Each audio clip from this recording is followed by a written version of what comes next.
It was a beautifully sunny summer day as I remember wrapping up a great game of basketball. I decided to head home, panting heavily and sweating sporadically. As I got to my house, the first thing I hear is my mom on the phone. As I walk closer and closer, I can hear that she's having trouble understanding what the person on the other line is saying. This was a common occurrence in my household as my mom spoke perfectly fluent Spanish, but very broken English. So, like the good son that I am, I decided to help her translate these foreign ciphers. And so I grabbed the phone and I introduced myself. I said, "Hey, this is Daniel. Who do I have the pleasure of speaking to?" The person on the line says, "Hey Daniel, this is Susan." Susan let me know that she was from a banking agency and that my mom was actually in the middle of trying to apply for a credit card. I looked at my mom and she eagerly agreed. And so as we breezed through the credit application, Susan routinely approaches one question in particular. She asked, "Daniel, what is your mother's social security number?" And I looked at my mom and she just unknowingly shrugged. I had to let Susan know that my mom didn't have a social security number and if there was any other way of doing this. Instantly, Susan asked me for my social security number. I exhaled a breath of disappointment as I let Susan know that I didn't have one either. Eerily, I could hear Susan's tone of voice change verbally. And then Susan cleared her throat and firmly proclaimed, "Sir, we do not service your kind. You are an illegal alien." And at first I laughed it off jokingly. How could a human's existence be considered illegal? But then Susan sternly repeated it once more. "Sir, we just don't service your kind. You are an illegal alien." Swiftly, a variety of emotions bombarded me simultaneously. I felt a cool rush stream down the left side of my face. I looked to the right, look in the mirror, and see silhouettes of self-filled disgrace pouring down my face. Briskly, the trickle of cries turned into a storm of sorrow. The feeling of demoralization was but merely an understatement. I questioned if I still contained the moral right to look a human eye to eye. I felt the pit in my stomach plummet, exit out of me, excavate the world's concrete, and just disintegrate into the earth's fiery core. This, to me, was the definition of feeling completely empty. I felt an intoxicating surge of energy boiling within me, blasting through every vein and capillary within my anatomy. For the longest time, I had lived the fallacy of a lie as I continuously tried to demote my innate abilities to that of a mere human being.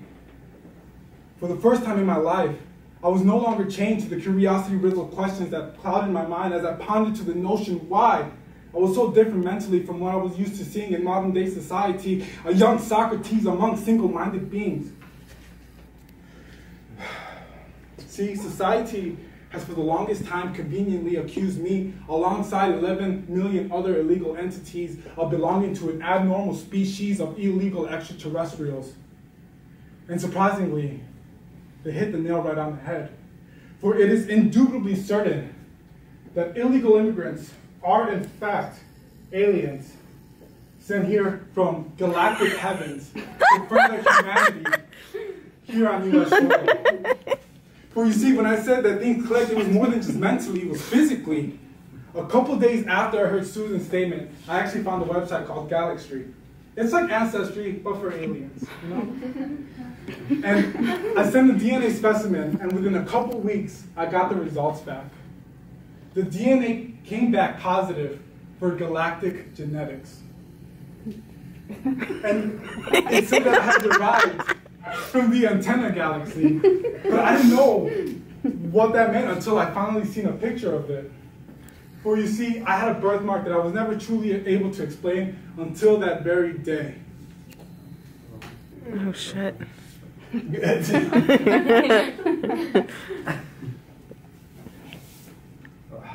Ow, ow.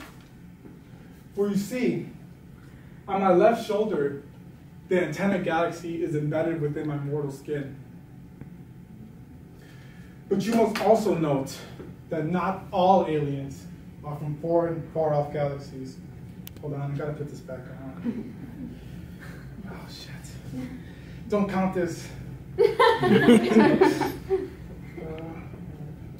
Sorry, guys. It's okay. You don't want to keep the gun show going? No, I'm good. I don't want to intimidate anybody. Can you take off more? Yeah, this guy intense. Only for money. All right.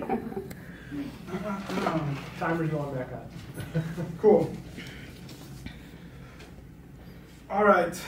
So most of them are actually from neighboring territories like Mexico, Asia, and South America. The question is, how did we get so many aliens? Well, in 1942, the US actually initiated a program called the Braceros, which is Spanish for strong arm.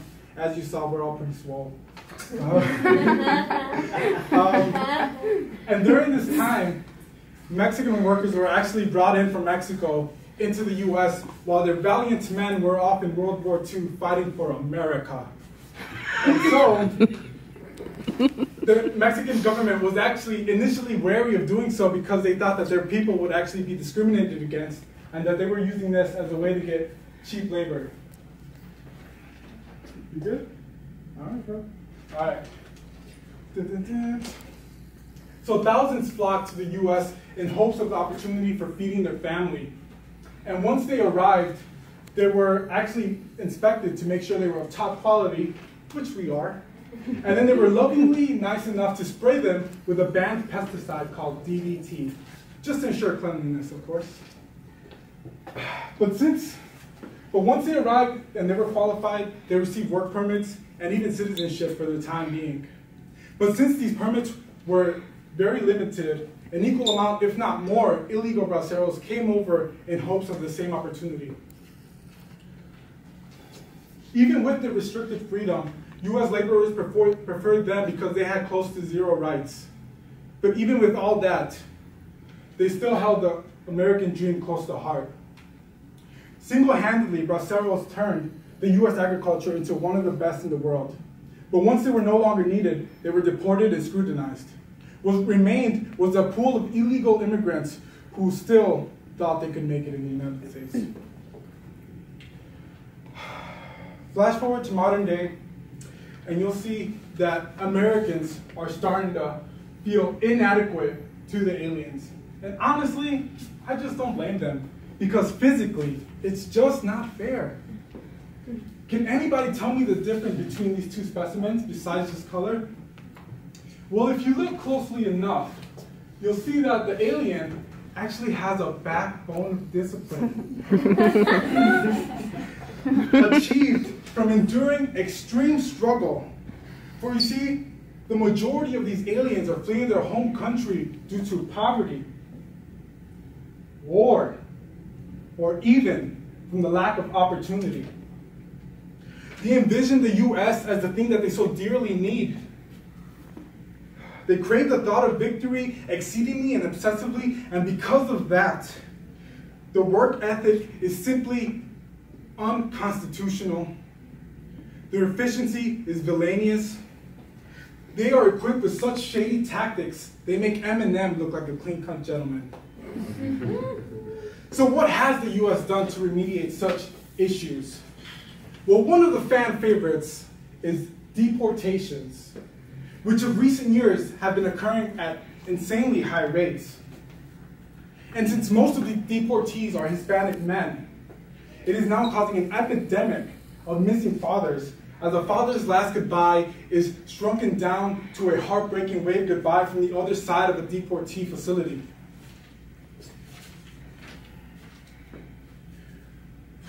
But to make matters worse, states like Alabama have enacted laws like HB 56, which some of the key aspects of this law include landlords barring from giving aliens homes, and even universities have no longer admitted aliens. Even giving a ride to an alien is considered a crime. Sorry. But now, officers were legally able to racial profile people based on their color of skin, and if they failed to provide enough proof of citizenship, they were arrested on the spot. This brings up two valid questions. Can a human's existence be considered illegal? But most importantly, what color does illegal look like? For you see, me and him are of different shades, but receive the same discriminating hate. People were furious about the laws, but so were employers. Overnight, thousands of aliens fled Alabama in fear of being deported. What resulted were laborers were now with tons of acres of produce that needed to be picked with nobody to pick it.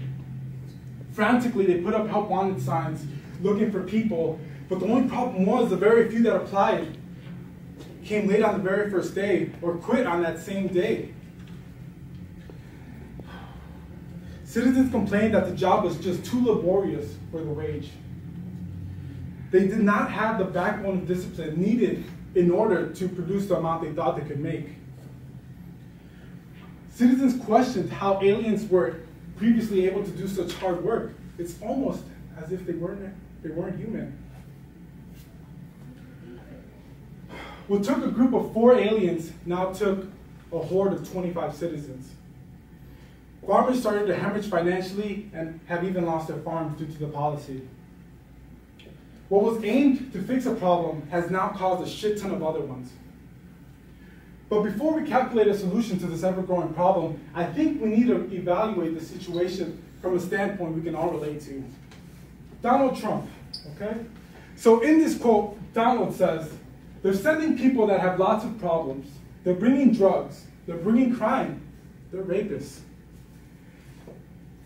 And we obviously went over the first statement. Obviously, they do have a lot of problems that they're fleeing from. But the next 3 are a little bit more obscure. Let's review. So immigrants bring drugs, crime, and rape. Now, just like everything Donald says, he's dead on. For you see, aliens do in fact bring drugs that are by far much worse than anything we have ever seen in American history. Aliens induce drugs that are far more potent than any type of stimulant, narcotic, hallucinogen, depressant, inhalant, or steroid ever recorded by man. Aliens come to this country addicted to the foul drug we call success.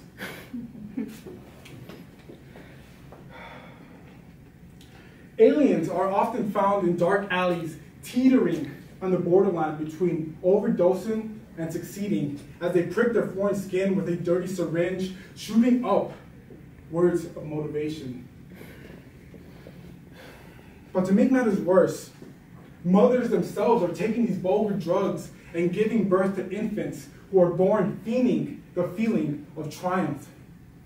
Children grow up with overly developed cognitive abilities. Their vision is separated by an internal prism. They simply view the world from a different colored spectrum. Kids grow up to commit horrid crimes that for the majority involve disturbing and vile homicides. Aliens come here contemplating premeditated murder. And once they cross the border, they kick into actions their evil intent and absolutely slaughter the US market. As is seen in this chart, 60% of the top 25 tech companies were founded by first and second generation immigrants. As my sister would say, how dare you? But most importantly, aliens are undeniably bloodthirsty rapists as they unconsensually penetrate American society with their wicked wit, cult-like dedication, and villainous efficiency. Because aliens don't need guns. When it comes to combat, they simply put the gats down and let the gums flap. When they write, their utensils morph from lead pencils to graphite sabers. Aliens verbally leave crime scenes bloody riddled full of nouns, verbs, and adjectives that would make the most experienced homicide detective want to vomit from repugnance. So what is the solution to this ever-growing problem? Well, we need to recognize that citizens just cannot simply outperform aliens without a backbone of discipline. Because when they try to compete at the same level, we get such statements like, they're taking all our jobs. We need to incorporate a path to earn citizenship similar to Los Braceros, which we could codename Los Aliens. Aliens would work in the field of agriculture while simultaneously being mandated to learn the language and history of this wonderful nation. Because just like my mother, millions of other aliens never knew the tongue of the land because they were never truly given a hand. This would solve the farming crisis while also simultaneously creating a bond in the alien between the soil he's planting and its true meaning. We also need to educate and fund existing qualified aliens by giving them access to scholarships and even FAFSA, and simply just letting them work. But why should we educate these people? They're monsters, right? Well, if we look at some facts here, we'll see that 35% of the Nobel Prize winners in science were actually immigrants. And the number would be much greater if the Immigration Act of 1965 had been enacted earlier. What's even more awesome is that 51% of all US patents were filed by someone of foreign origin. So you see, failing to educate these aliens is like watching a rose blossom from the concrete and failing to water it due to ignorance. Now let's see how this possible solution could affect an existing alien.